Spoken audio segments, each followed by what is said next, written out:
Hey guys, thanks for clicking on this video. Today I'm going to show you how to do a storage unit inside of your garage with pretty easy steps and for right around $100. Let's go. So for me personally, I wanted to do a rack that fit inside my garage around a chest freezer on the back wall.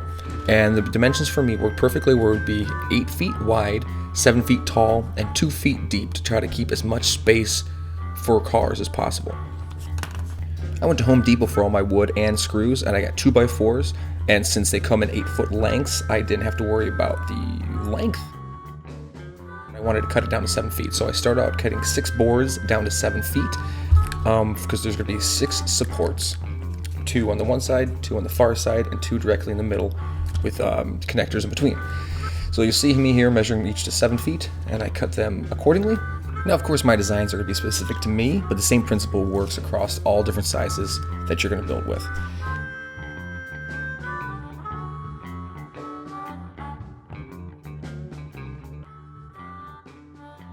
Again, repeat with the boards.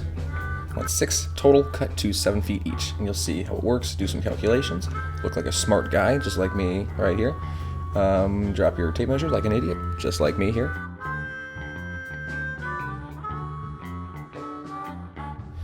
Okay, so also, since I'm going to have 2 feet deep, I want it to be completely 2 feet deep. I don't want there to be 2 feet boards between it, so it pushes it to, whatever that is, 27 inches.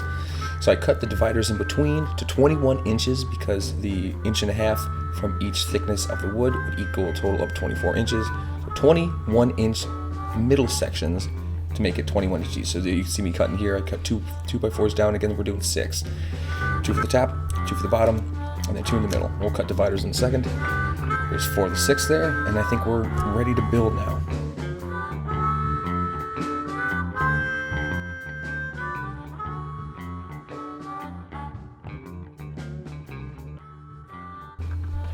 Now I used these screws specifically. They were 3-inch screws and they were meant for carpentry. They're good because you don't have to pre-drill. Speaking of drills, look at this stud right here.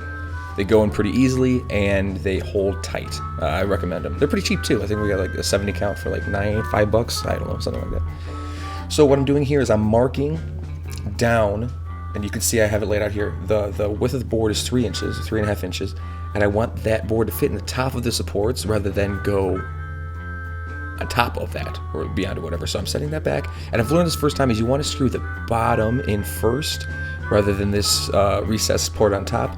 I learned the hard way. See, this is the bottom part I'm talking about right now. You want that in first and then do the top part. It's kind of easier to judge the board so they're even ground level. So first I'm going to make 2 of those because I need to support it against the wall. So I'm going to make the second one here. As you can see, I'm starting with the bottom first. It's perfect, ideal. See how cluttered my garage is? It does not end up like that. Sorry for the baby crying background. 2 supports are set up there. Now you'll see me kind of finagle things differently. You can do it in your own system. I intend to build all my things alone, so I have to kind of improvise what I want to do. So I took my seconds. First I nailed these things to the ground. You see how I lined up there? How it fits with that little pocket in the top rather than the base. And I screw that in nice and tight. And the other one, because I'm going to stand it up by myself, I put it in the pretty good position on the floor. I put a chalk line there, weighted the bottom so it wouldn't fall over, and then here's my clutter. Again, can't have clutter in your garage. It's despicable. So now I'm ready to hoist it up. So I have that one there weighed there so it won't tip over. Luckily it didn't. Resting that top there, as you can see. I nearly died. And I'm ready. So I screwed it into the top there. Starting to make the shape. You can kind of understand the shape. Now if you don't have a chest freezer, the next few steps are going to be slightly different. Easier if you don't have a chest freezer, if you have some kind of obstacle there. So I put 2 screws in each side just to make sure it's secure. And there's your basic frame. Let's see, it's all set up there. Perfect and beautiful. Now we're going to do the same thing for the middle. These are the other 7 foot you cut, and the 21-inch board in the middle. Exact same shape as the first 2. Measure, and I measured for mine specifically just beyond the freezer to kind of have my second set of shelves, plenty of space to them. Oh yeah, I watched Scrubs this whole time. I love Scrubs, and I kind of zoned out. This is me zoning out. I always zone out. Never forget to zone out. So you put it here, and of course, like any floors, interior, exterior, the floor is never going to be plumb square. So I kind of had to pound this in to level it up against it, and you can kind of see it's rocking. I put spacers in the bottom at the very end. Don't have to worry about that now. Now I'm going to cut the lengths of the shelf. So I looked at the height of my chest freezer. It was about 5 feet. So this is where it's going to be support my shelf here. I put it at 5 feet. You can see I kind of, again, by myself, put it on my shoulder, use that as a level, screwed into one side, screwed the other side, make sure it was level, and then put a second screw in each time. Matched it with there, make sure that everything was even and perfectly fine. Screw in, perfect. 5 foot shelf there, plenty of room for the freezer to open up. Second shelf was 4 feet tall, just to give me kind of a variation of shelf heights for different things on it. And if you don't have a chest freezer or any kind of obstacle like I do, you would just, yeah, look at me dance like an idiot. You would just do this 8 foot board directly across the entire thing. Make it easier. This is a little more tricky. Make sure it's level, of course, because you don't want things rolling off or looking lousy. That's it. Balance it on your shoulder. One screw, second screw.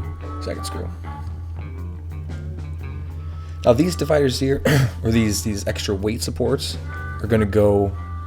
It depends on what you're going to put on the shelves. You can put more than I did, less than I did, whatever. But I put them kind of right in the middle to give extra support on those longer shelves there to make sure that nothing would bow, maybe it wouldn't split, the wood would be strong. I put one on the bottom there, 2 across the top, and I left the one directly above the freezer as it was, just because it seemed like the wood is strong enough and thick.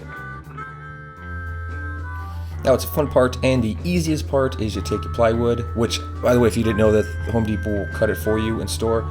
So I just took a 4x8 piece, had them cut it directly in half, and then when I got home, you'll see that I cut the shelves to their own length. Line it up to the back, the wall.